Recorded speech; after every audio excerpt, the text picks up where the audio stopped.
আমার স্বামী কোনোদিন বুঝতে দেয় নাই যে সে কষ্টে আছে।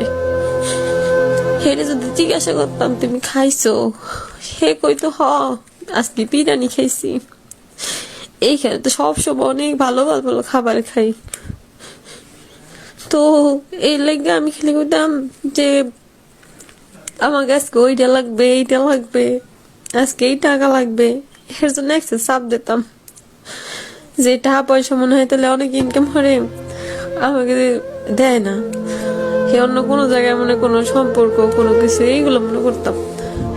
কিন্তু সে খাইয়া না খাইয়া আছে আমাকে জন্য এত কষ্ট করে, সেইটা কোনোদিন বুঝি নেই।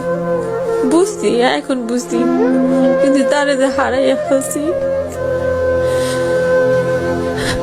তার কাছে তো আমি মাপ চাওয়ার সুযোগটাও পাই নাই। আল্লাহ পাক আমার কোনোদিন মাফ করবে না, এইটাও আমি জানি।